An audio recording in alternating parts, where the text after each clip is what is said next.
faire un choix, mais un certain nombre cet été. Donc, en voici une, puisqu'il s'agit d'une viticultrice, figurez-vous. En quoi est-elle différente de ses camarades et qu'est-ce qui fait que c'est un talent prometteur ? Alors, ce qui fait que c'est un talent prometteur, en fait, l'histoire de Mélanie Tesseron est totalement singulière, William, parce que Mélanie, c'est une franco-britannique qui a été élevée à Londres, qui était graphiste jusqu'à l'âge de 27 ans. Et puis, il lui est arrivé un malheur, son papa est décédé. Son papa était propriétaire viticole avec son oncle, une grande famille qui est sur le Bordelais et en Charente pour les cognacs, la famille Tesseron.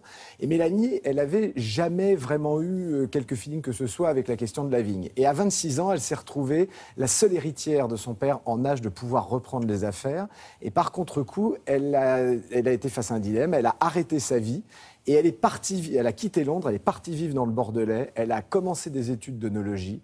Et en l'espace de 10 ans, Mélanie est devenue une copropriétaire viticole avec son oncle, de talent, qui a complètement bouleversé la question de la vinification du vin dans le Bordelais, puisque au moment où elle arrivait au château qu'elle gère, on allait vers une nouvelle manière d'appréhender la vigne, une manière qui s'appelle la biodynamie.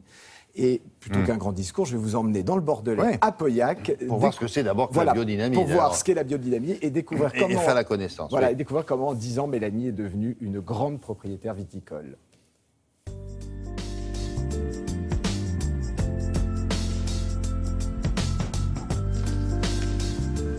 Bonjour Mélanie. Bonjour. Merci de m'accueillir. Bienvenue au château. Merci. Vous nous faites visiter le domaine ? Bien sûr. Allez. Très bel endroit.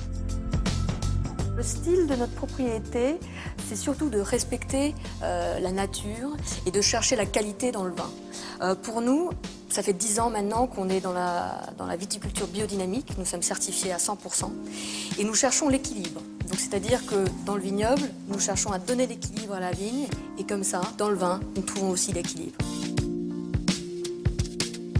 On ne change pas un terroir, on ne décrète pas qu'un terroir va être grand. On accompagne un terroir avec ce qu'il est par la nature et un peu du travail des hommes. Mais il faut toujours rester humble. Alors, la biodynamie, c'est surtout des traitements à base de plantes. Et ce qui est important, c'est qu'on travaille avec l'influence de la Lune, des planètes. Chaque planète a son influence dans la vigne. Et nous essayons surtout d'être le moins dominant dans la vigne, de laisser la vigne faire et juste de l'aider. On ne la coupe en pas, on ne la manipule en pas. La vigne est en équilibre avec elle-même.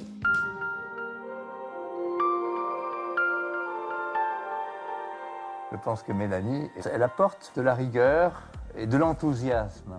Et je pense que c'est très important parce qu'on a beau faire un beau produit, il faut aussi le faire savoir. Et puis, on doit toujours aller plus loin. On ne doit pas rester dans l'acquis. Nous sommes un grand cru classé, oui, mais il faut être dans les meilleurs.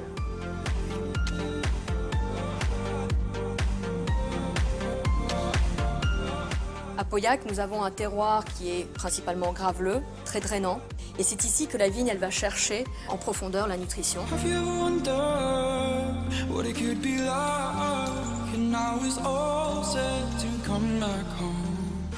Le compactage du sol n'est pas nécessairement un stress qu'on veut dans la vigne. Et donc, l'idée est venue de travailler avec des chevaux. On a remarqué que sur les parcelles où ils travaillaient, que la terre était beaucoup plus douce, beaucoup plus légère, un peu comme une crème fouettée, par rapport aux parcelles traitées avec les tracteurs.